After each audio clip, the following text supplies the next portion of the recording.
तर सध्या प्रसाद लाड आंदोलन करतायत, पाहूयात।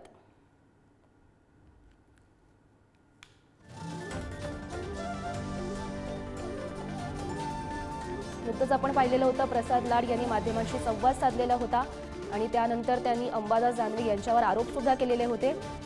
अंबादास दानवेंनी माफी मागावी, त्यांनी शिवीगाळ केलेली आहे असं प्रसाद लाड यांचं म्हणणं होतं आणि शिव्या देणं ही महाराष्ट्राची संस्कृती नाही असं प्रसाद लाड यांनी म्हटलेलं होतं। भाजपा आमदार प्रसाद लाड हे आता आंदोलनासाठी बसलेले आहेत।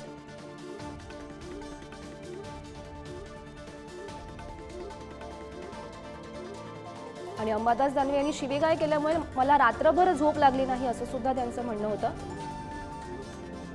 आणि विरोधी पक्ष नेत्याचं निलंबन व्हावं अशी मागणी आता प्रसाद लाड करतात आणि त्यासाठीच ते हे आंदोलन करतात।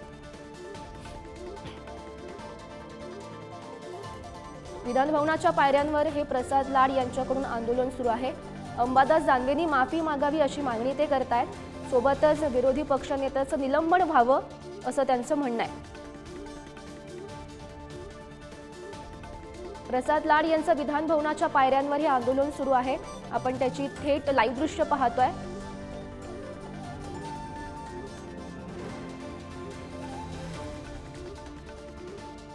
तर आपल्यासोबत बोलण्यासाठी स्वतः प्रसाद लाड आहेत। प्रसादजी, आपण पाहतोय की तुम्ही आता विधान भवनाच्या पायऱ्यांवर आंदोलन करतायत, काय नेमकं तुमचं म्हणणं आहे, काय नेमकी तुमची मागणी आहे?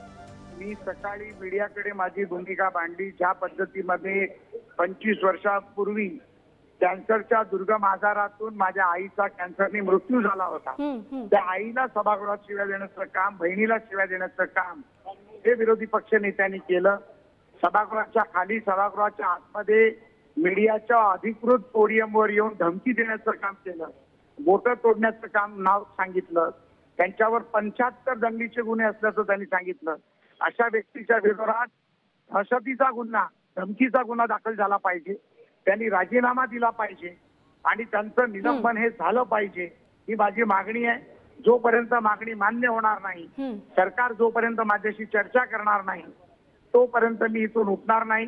या व्यतिरिक्त माझी मागणी अशी आहे, ज्या मातोश्रींचं आम्ही उदाहरण या राज्याला देतो, त्या मातोश्रींना देखील माननीय कैलासवासी शिवसेना प्रमुखांची पत्नी मीनाताई ठाकरे यांची शपथ घेऊन उद्धव ठाकरेंनी त्यांना मान्य आहे असं सांगावं आणि विरोधी पक्ष नेत्याला त्यांची जागा दाखवावी, माझी मागणी। ओके। तर आपण पाहतोय प्रसाद लाड यांचं हे विधान भवनाच्या पायऱ्यांवर आंदोलन सुरू आहे। जोपर्यंत आमची मागणी पूर्ण होत नाही तोपर्यंत मी असंच आंदोलन करणार असं ते म्हणतायत। नुकतंच त्यांनी पुढारी न्यूजशी संवाद साधला आणि त्यानंतर त्यांनी प्रतिक्रिया दिलेली आहेत। आपण त्यांच्या आंदोलनाची ही थेट लाईव्ह दृश्य पाहतोय। तर शिव्या देणं ही महाराष्ट्राची संस्कृती नाही, काल विधान परिषदेमध्ये अंबादास दानवे यांच्याकडून शिवीगाळ करण्यात आली असा आरोप थेट ते करतायत आणि त्यामुळे त्यांचं निलंबन व्हावं अशी मागणी त्यांच्याकडून केली जाते आणि सरकारनं यावर लवकरात लवकर निर्णय घ्यावा आणि जोपर्यंत सरकार या संदर्भात दखल घेत नाही तोपर्यंत मी असंच आंदोलन सुरू ठेवणार अशी प्रतिक्रिया त्यांनी नुकतीच पुढारी न्यूजशी बोलताना दिल्याचं पाहायला मिळत आहे। सोबतच दानवेंवर धमकीचा गुन्हा दाखल व्हायला हवा अशी सुद्धा मागणी त्यांनी केली आहे आणि मागणी पूर्ण होत नाही तोपर्यंत हे आंदोलन करत राहणार असं प्रसाद लाड यांनी म्हटलंय। आपण त्या संदर्भातली ही थेट लाईव्ह दृश्य पाहतोय। प्रसाद लाड यांचं विधान भवनाच्या पायऱ्यांवर हे आंदोलन सुरू आहे। अंबादास दानवे यांच्या विरोधात त्यांनी हे आंदोलन पुकारल्याचं पाहायला मिळत आहे। त्यांचं निलंबन व्हावं, विरोधी पक्षनेते पदावरून त्यांचं निलंबन व्हावं अशी त्यांची मागणी आहे। अंबादास दानवे यांनी काल शिवीगाळ केली होती विधान परिषदेच्या कालच्या दिवशी असं त्यांचं म्हणणं होतं आणि त्यामुळे त्यांच्यावर कारवाई व्हावी, दानवेंवर धमकीचा गुन्हा दाखल व्हायला हवा असं सुद्धा प्रसाद लाड म्हणतायत। आपण ही विधान भवनाच्या पायऱ्यांवरची थेट लाईव्ह दृश्य सध्या पाहतोय।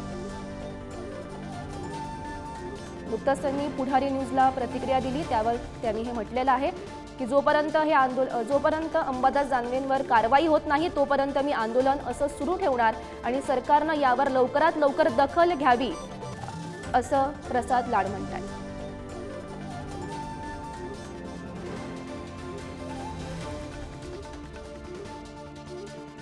दरम्यान विधान परिषदेमध्ये काल नेमकं काय घडलेलं होतं ते पाहूयात। मुद्दा मांडणारे हे आपल्या सभागृहामध्ये हे तो हात नाही करायचा, माझ्याकडे हात नाही करायचा, माझ्याकडे हात नाही करायचा, तिकडे करायचा, तिकडे करायचा, तिकडे करायचा, तिकडे करायचा, तिकडे करायचा. तर आपण पाहिलं काल जो प्रकार घडलेला होता, अंबादास दानवे यांनी नेमकं काय म्हटलेलं होतं ते आपण पाहिलेलं आहे. आणि त्या संदर्भातच प्रसाद लाड यांनी त्यांचं निलंबन व्हावं विरोधी पक्षनेते पदावरून अशी मागणी केल्याचं पाहायला मिळत आहे.